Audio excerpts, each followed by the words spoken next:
Good morning, ladies and gentlemen, boys and girls, men and women. Welcome to Tony Commander Galpohkpa Chesson Talk Show.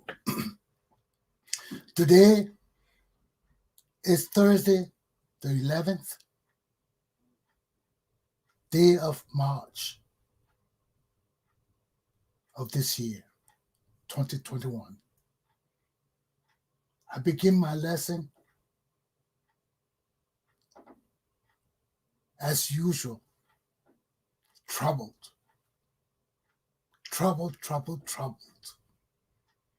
by what's going on in both of my countries. At least on the American front, we have the President and Vice President Biden and Harris working with our Congress to make things happen. And it's so sad that Republicans have come to the decision not to participate in a unified government, not to participate in taking care of our hungry and suffering people, not to participate in our broken down democracy caused by this one man, Donald John Trump. Then in my country, Liberia, life is totally broken down. The system of governance is totally unhinged. So here we go another day, trying to make some sense out of our lives in the states or countries in which we live. Let me put up my topics. Let's dive into my lessons. Topic 1. Are Liberia's leaders cursed? 2. Will Liberia's people ever be true to themselves? And 3. Liberia's women plight. Let's start my first lesson. Are Liberian leaders cursed? Let's look through our history and ask ourselves, why after 100 something years, 70 years, Liberia is still the way as it is? Why after 170 years, our country is not fully on the path toward development? Just for the mere fact we can look at our eastern region and see that cars cannot go there. Our country has failed badly, badly in 170 years. Why we can't access the southeastern region of Liberia? Why we can't access every northern region of our country? Why we can't access every western region of our country? Why is Liberia still a striving and struggling nation today? Why? Why do every leader who comes to the leadership of our country amass wealth for themselves and their families, and our country is left with nothing? The masses of our people are left impoverished. Our indigenous people are forgotten time and again, not only by Congo people, but especially by their own native people. Are our leaders cursed? Is this a country just to enrich people and their families and remain underdeveloped, remain without roads for nearly 200 years now, remain without development going to every aspect of Liberia for nearly 200 years now? Who do we blame? Who do we blame? Do we blame our leaders? Do we blame ourselves? Who's cursed? Who's cursed here? You're going to tell me. Are the people cursed or are the leaders cursed? When I look at my people, I see my people illiterate. I see my people can't read and write. I see my people been struggling for 200 years to achieve some semblance of civilization, of civilized living. The opportunities of our leaders be given to them too. For 200 years, our people have lived in extreme impoverishment, while the few people continue to live in wealth and opulence at the risk and extent of our poor people. They are the government of Liberia, and they are poor, and the leaders are extremely wealthy. What sense does that make? What sense does that make to a civilized mind? When you see all people suffering, all people can't eat, all people have no electricity, all people are being railroaded by robbers and killers, and we say we're moving forward. We see the semblance of progress and advancement. We say this leadership cares about us and our livelihood and our posterity, our children and family. Do you really think so? I was listening to Muna Fahad and another young lady talking about our country, how broken down it is. How she just came from Liberia recently and all the streets are being run over with feces. And our people walking across those things, walking in them, stepping across them every day, all through the day. Are we cursed?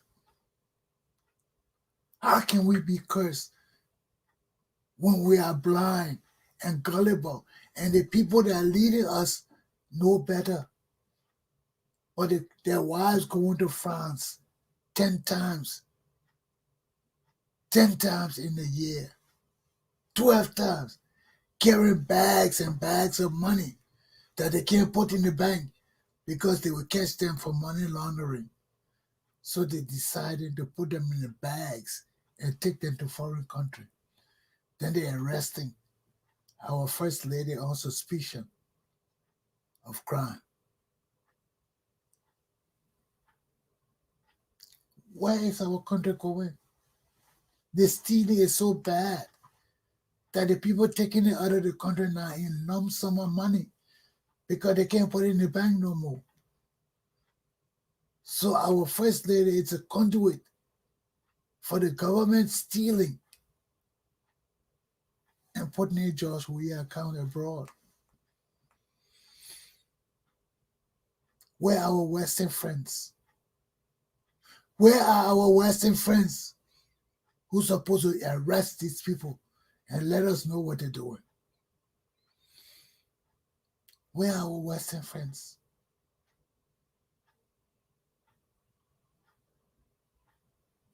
But you see, when we do all these things,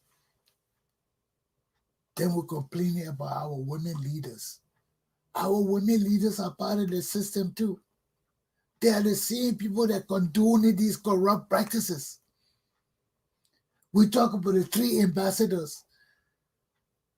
The 3 ambassadors know that we are white being going to France 10 times with money, 10 times with contraband, 10 times and not passing the message on to the embassy. And they remain silent. They remain silent. They remain silent. Scared to talk. Scared to bring it to the community world. Now it comes out.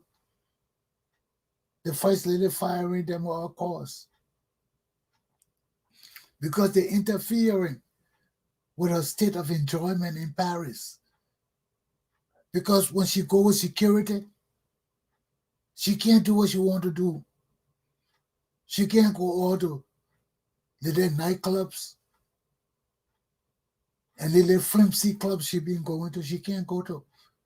But that's what happened when we take an ignorant man who has a wife who has no dignity and pride or knowledge of self-significance and self-worth, and we make them president of our country. So the woman not used to being president. She not used to that status. She used to running her little deal. She used to go into the ghettos and crossing her little deeds and buying her little weed and stuff like that. Now you take this woman and put her in our presidency. She can't trust no Liberian. She knows no Liberian. Her securities are not Jamaican, they are Liberians. So anything she does, she has to maintain secrecy. Because anything the Liberian people hear, it will be out in the street. So she travels to all these countries with her bodyguards, with a lump sum of money, maybe with people who you trust, 1 or 2 people who in the stealing game with her. And they go to these countries. Unbeknownst to them that they are officials of the Republic of Liberia. So they get there, the people watching them, they know who they are. So they're seeing all the things they're doing. They're monitoring them. And they're not the first time. They're not the second time. So they see these people got this lump sum of money. Because the thing got to go through their eye. Wherever you got in your bag, if it can't fit in your pocket or in your bra and things like that, even you put in the bra, the metal detector will detect something in there. So you got to hold it in your hand. So you got $1 million in your bag all wrapped up in $100 note. How would they know? You can't put it in your bra. You can't hold it in your hand. So they got to leave it in your bag. And no matter how you wrap it up and cover it and tie it up, the X-ray machine will see it. So these people know this woman been going with money in their country, committing crimes, and bringing shame and disgrace upon our country. But our leaders are cursed. Look at Ellen Johnson Sirleaf. She got there what she did. Started off good, then gave up. She gave up because she couldn't control Liberian men. She couldn't lead them as she wanted to, as she had hoped to. Many of the things she proposed, they opposed it. So here we are again. Ellen had to revert to the same conditions that she left Liberia in. And all these people praising Ellen. Oh, Ellen did this. How Ellen would do that when Ellen brought the war? That one I hear these young children talking about, oh, Ellen started this, at least she started some education program. Those education program were there before Ellen started our civil war. Ellen destroyed all those things and caused her warlords to destroy them.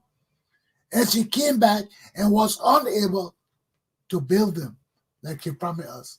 So when I listen to all these young, deceitful children coming and talking about how Ellen was so great, oh, they talk about do, oh, let me lead do. People tell them, don't talk about do, then they will lead do. That deceitfulness. If you want to talk about the bad in Liberia, start from Doe, straight down to Ellen Johnson Sirleaf, straight down to the dummy we got leading us today. All the deceitfulness started with Ellen Johnson Sirleaf. She told us to destroy our country. She would build it. And she brought a war. And when Charles Taylor found out who this woman was and tried to break away from her, she started dividing her forces to fight him.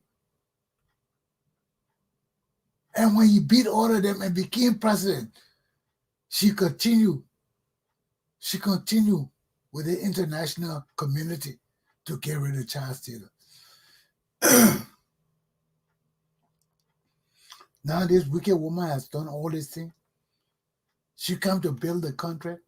She can't build the country. Why? Because her children want to steal. Her sister wants to steal. And everybody around her want to steal. And if they steal, she can't accomplish the things she promised the Liberian people. So what she did after the first term, she got weak. Because all the people that you are bringing had no knowledge of how to lead our people, how to convince them and talk to them to do what they want them to do. When you got these people coming with all these philosophies from the West and not understanding how to deal with our people, how to disseminate information and learning to them, you have a serious problem. And that what happened. Her first administration failed. It failed. You brought all these Western thinking people, want to infuse Western ideas into our native community. It will not work. You got to know where to meet the people. So now they find out they can't do it. All the people left. They just start stealing the money. Then Ellen herself said, well, if you can't help them, you ain't nothing I can do. I got to join them. Steal our money. Disgrace our country. Then she take our country and give it to a dummy. Is that not a curse? Every time we take one step forward, we take two steps back up, and our own leaders give up on us, fail to discipline us, do everything for peace sake that we've done for 200 years almost, or let's forgive them and move on. Our country is too old to continue on this path. Liberia is not a new nation. We have been in existence for 170 plus years. We are a nation and a people. All this for peace sake that we should do because of our tribal differences, it doesn't matter no more. All this, leave it alone. don't matter no more. We are past that stage. We're at the stage now, we got to prosecute and punish rogues. Stand by our laws. We got all these laws on the book that are not being used that we talk about. Law. It's not law, it's law enforcement. It's the problem. Law enforcement and adjudication is the problem. So, our branches of government are working. Why? Because our leaders are inherently cursed. There's no way to explain it again. We kill a whole government, execute people all because of stealing. And even stay a good 30, 40 years, the people doing worse than we executed our fathers for. Doing worse than we killed innocent people for in 1980. Then you want to justify this stealing as just and real, as contrasted from the killing of our fathers and our first republic? Are you people crazy? Let me take a break and come back with my second lesson. Because there is no more emphasis or teaching I can give on the problem with the leadership of our country. Every leader of our country has failed to develop the southeastern region because they have all been rogues. And you cannot steal and build such a prestigious venture, such a difficult venture. It costs money for us to build road from here to cover our southeastern and northeastern region. We come too far for too long, and all our leaders have failed us. And that is the inherent example of their failures to pave our roads, to make our country accessible to every region and every county. Once you continue to fail that, there is no excuse you can give for any development you have done in our country. You have not given us access to all areas of Liberia, and this is far too long. So any leader who does not achieve that, who does not open up Liberia for us to grow and develop, they have not achieved anything towards the progress, education, and development of the Liberian people.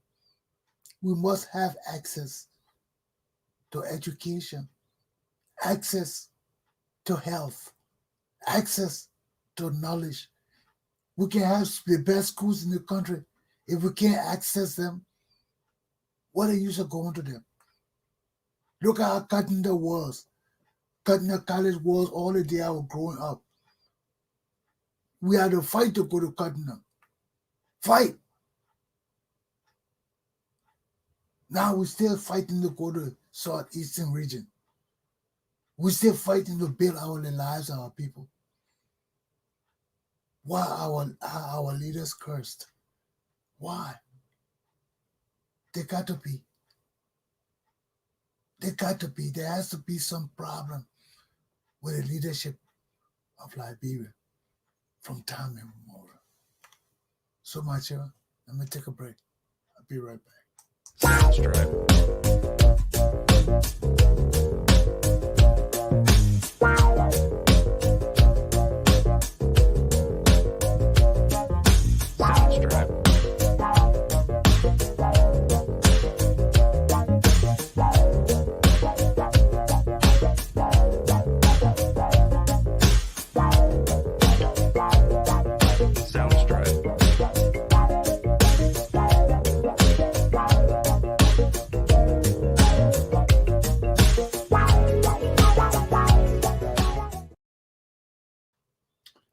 My people, we have to be true to ourselves before we can be true to any dreams, any ideals, any ventures we undertake or believe in or have convictions of, respectively.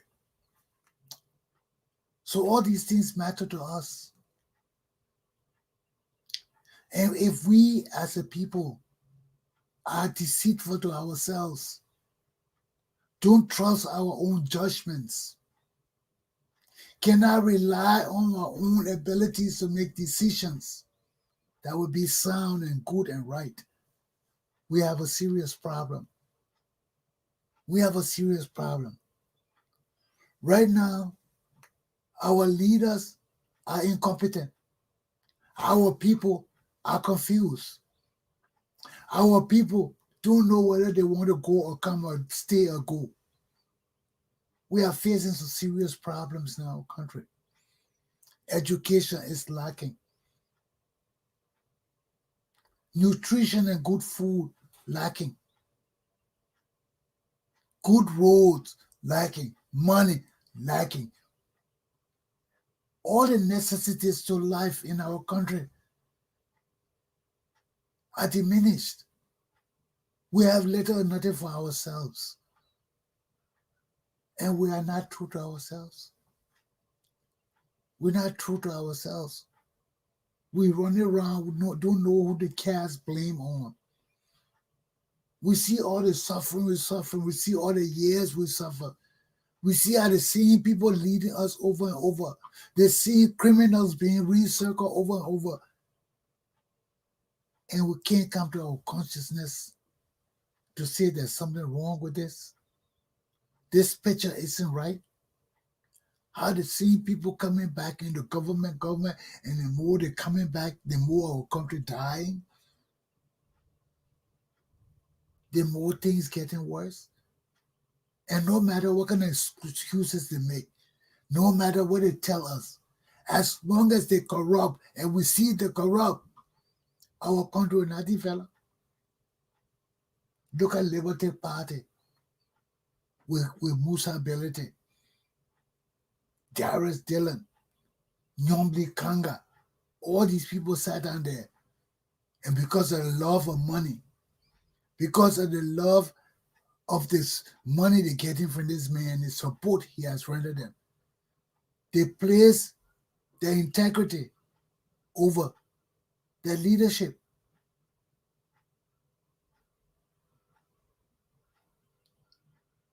They place their integrity over their leadership, which is zero. When we come and vote for you and support you and get our people to rally around you because we feel you are a semblance of change, of eradication of corruption, then you come to power and you sit down there and let your people elect a criminal, a rogue, an international disgraced man to be your party leader. Now the man is the head of the coalition party CPP. 3 different parties, because this is his party time to rule. And when his party is ruling, he's the chairman of his party. And these people are so disgusted they have nothing to tell us. Then they want to talk about other laws and things like that. How can I trust these people's judgments or anything sound? Because when you screw up this bad once in my book, you screwed up. You show up that you stood for something, a change, a new breed of leaders and people. Then you go get the worst rogues in the country to make them the head of your party. I am disgusted in Darius Dillon. I'm disgusted in Nyomli Kanga. I cannot support them ever again. When you make bad judgment, why would I support you?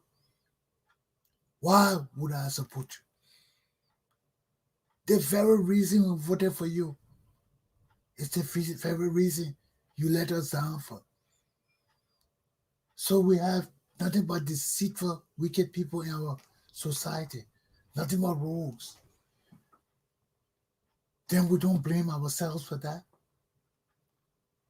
The same party people sat down there and voted for Billy. Besides Darren Diller and Nyomli Kanga, all the other members there sat down there and voted for Musa Belete. That whole party is corrupt. Can we trust that party? Now the ACPP, all the people ACPP there have fallen under these people and accepted their rule. They are just as bad.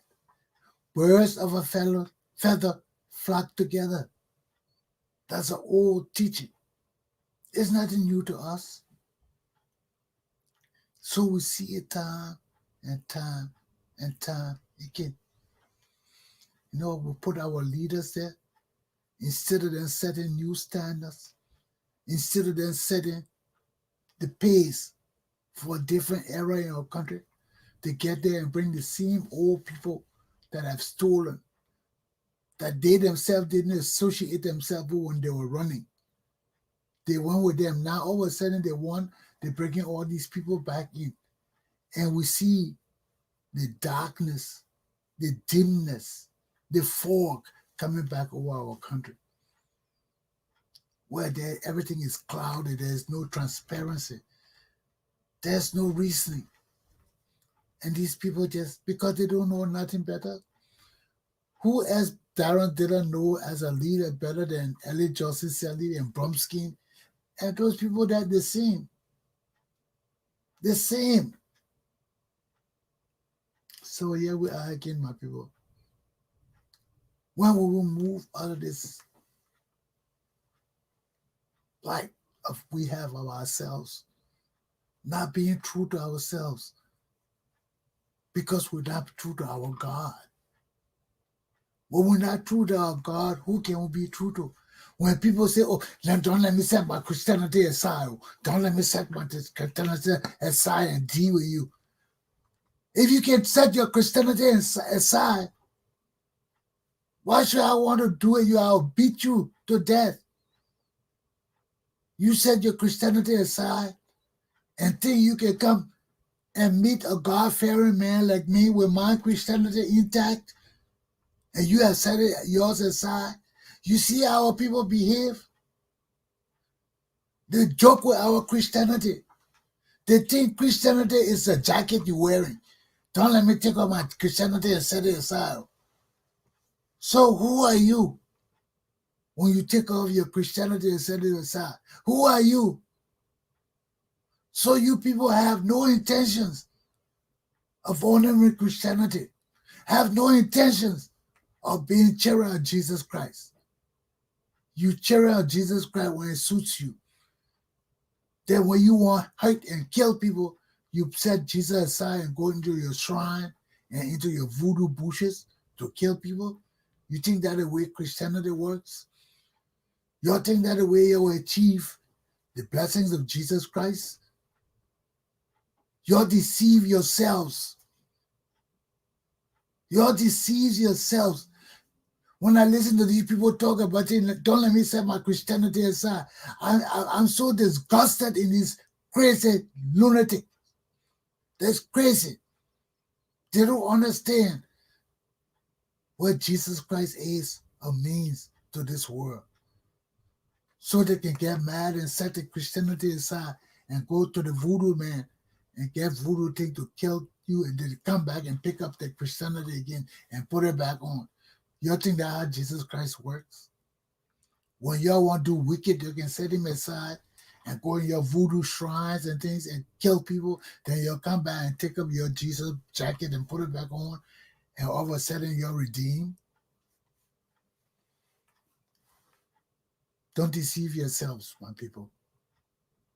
Don't deceive yourselves.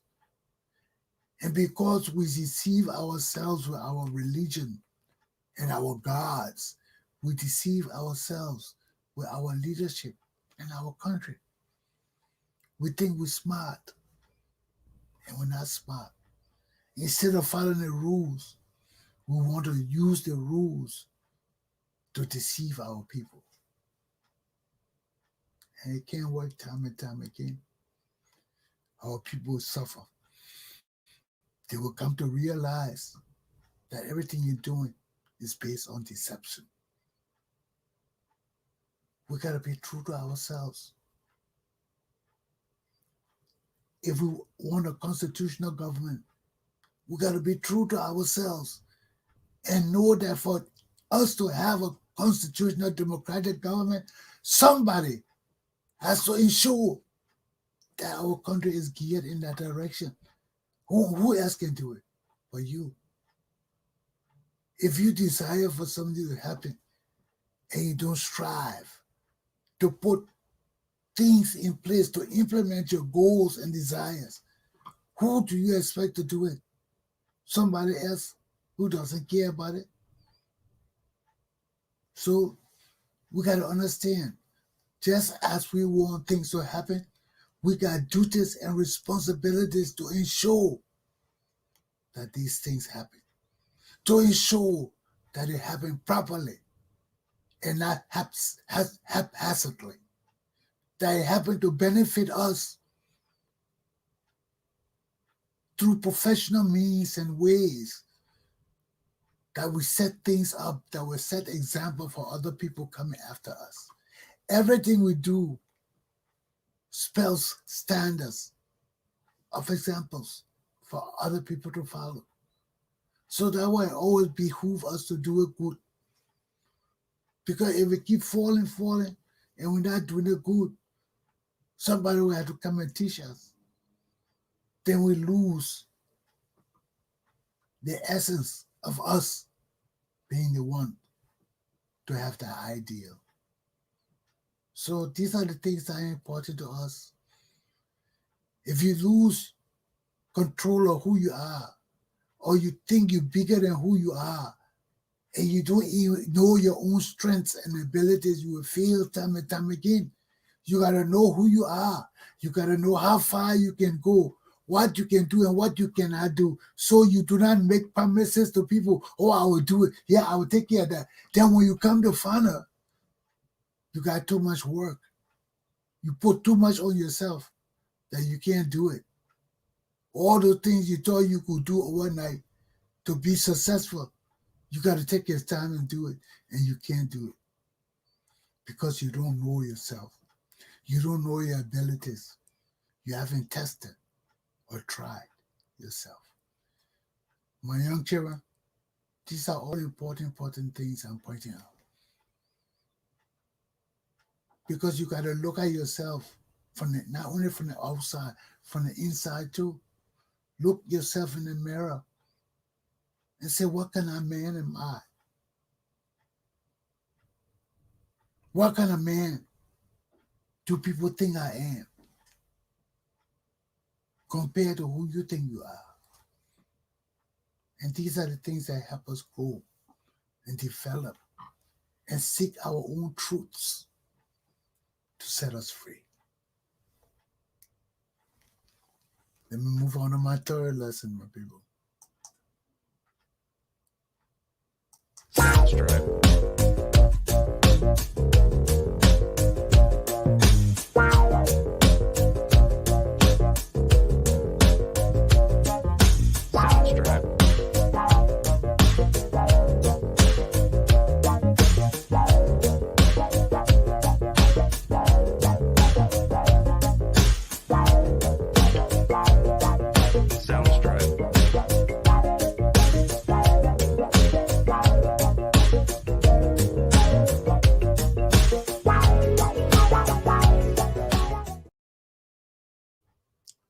Liberia's women plight. We see all these women coming up on our sites now talking about women liberation, women rights, women protection, rape, and all these things. But where are our women themselves? Where are the women that's supposed to be standing up for Liberian women? Coming on the internet and trolling people and going behind everybody, telling them what is women, what they're doing wrong and what they're not doing, is not the solution to the women problems in Liberia. And secondly, our women got to be mature in their advocacy. Everybody is not your enemies. I don't have to go around cussing other men and talking about women's rights and all of that to prove that I support women. I don't got to do that. Women in Liberia got faults too. And I will point to them too. And you won't think that I hate you because I point to them, and you forget that I'm fighting for you, and you start attacking me. There's a problem with our women too. Look at all the women Claire we have fired. We never hear about those women in our society. They've been ambassadors for years now, since Ellen Johnson Sirleaf. They make $15,000, $20,000 to a month. So they're just as bad as the people in Liberia. You see? And these are all highly educated women. But they prefer to stay overseas than at home. They prefer to live in Paris and all the other places than at home where they need it. Yes, we need ambassadors and all those kind of things over there. But we need more women at home. We need more women at home doing things in our society to help the women here grow and develop and open avenues for them to participate in politics and everything else.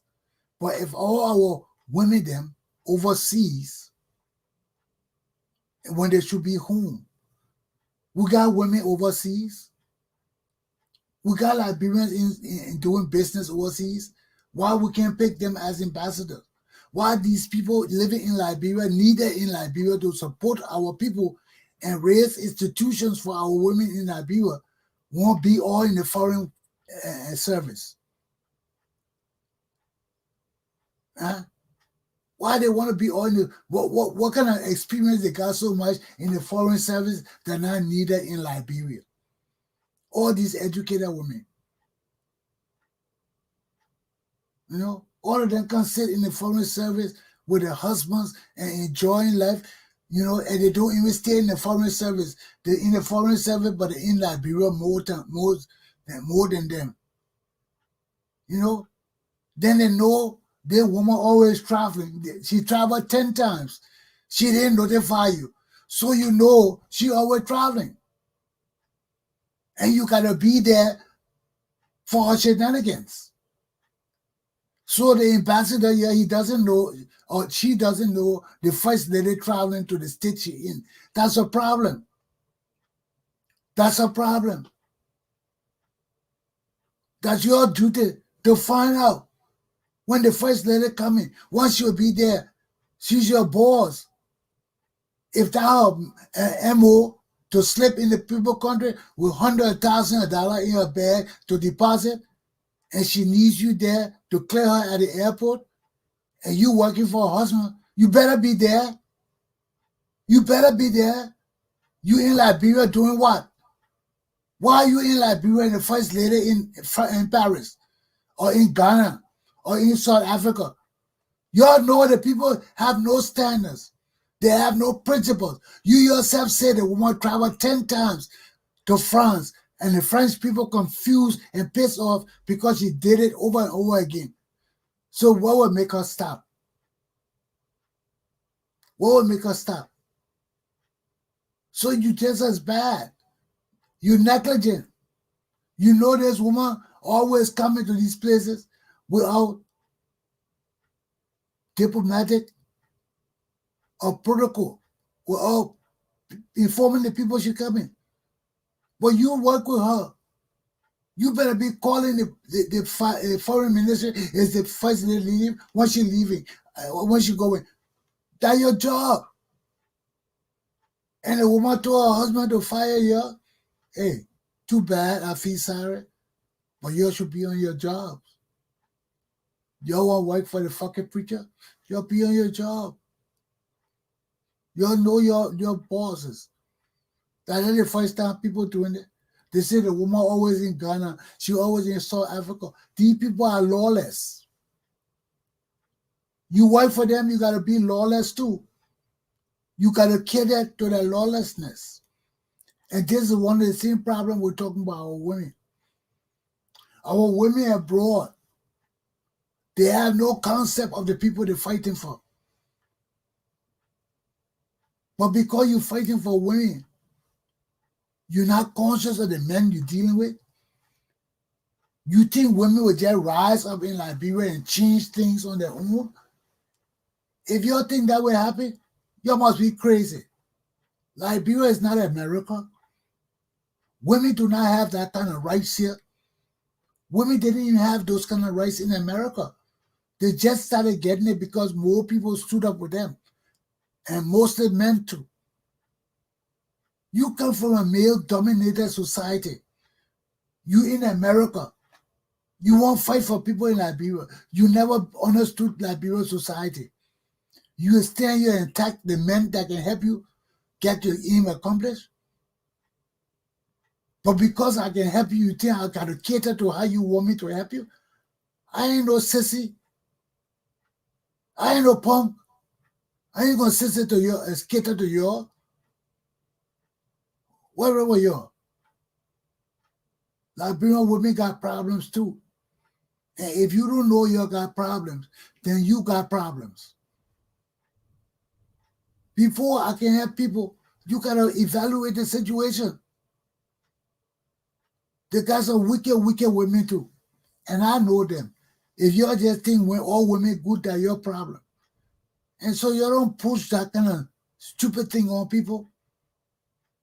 Our women's plight is not something to play with. Ellen failed our women. She failed our women bad. All the leaders that been in Liberia failed our women. Then they keep talking about women rights, women rights. What kind of women rights? You have not changed the mentality of the men. Then you talk about women rights? Everything in our culture and society hangs on the religion of our people. Then you just come and say you're going to change things overnight because you come with American mentality. Then people like us who can help you subdue these men and bring them under control. You telling us we hate you because we don't agree with the foolishness you're doing, going around the internet and stalking people and writing all kinds of things against people because they're talking what they want to say. I don't agree with that. That's not advocacy. That's looking for trouble. That's looking for trouble. You know? So I just want to tell my ladies, you have a serious problem with our men. You have a severe problem with indigenous Liberian men. In Liberian culture, you are nothing but property of the men. And that mentality has to be changed before you can talk about women's rights and women's liberation.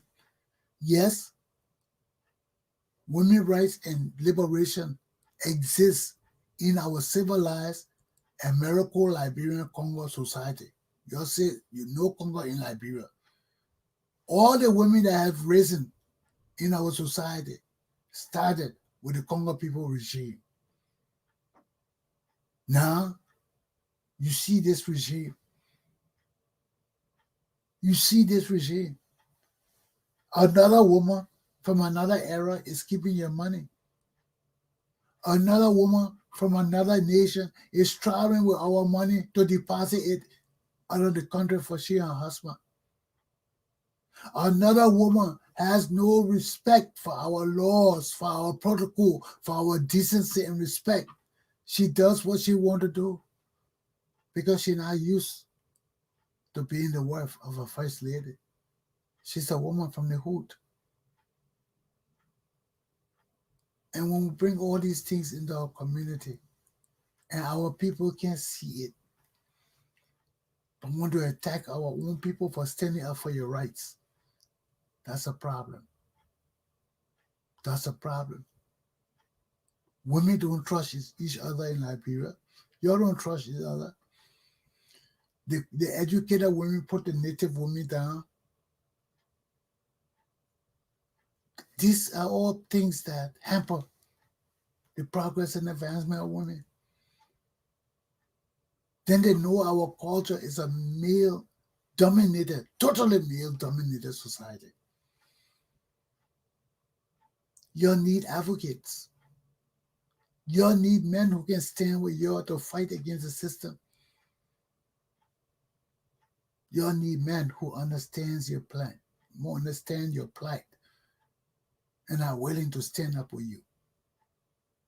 So our Liberian women, your plight is not limited to women only. You will never achieve anything in Liberia like that. Liberia is a traditional society where women are property and have no rights to stand up to talk to their men. Women cannot change that. You need sound thinking men who can relate to our indigenous people on every kind of ground to make things happen in our country. We cannot do things without respect for our tribal and traditional institutions and their religious practices.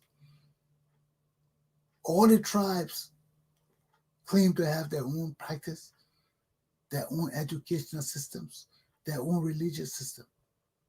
We respect that to a certain degree, where it's devoid of criminality. But where there's criminal aspect in it, we get involved because of the government duty. So our women, you have a grave problem with your men in your traditional villages and under your customary laws. How do we change that? How do we change that? The government can enforce its power on tradition, on the freedom of its people. Those are freedoms. So you're going to work within that institution. And while working in that institution to change things in your native society, you need men who can relate to your chiefs, who can relate to your bosses to help you bring them to the realization of why it is important for women to have some freedom as men. My young children, my class is done, almost 1 hour. I thank you all.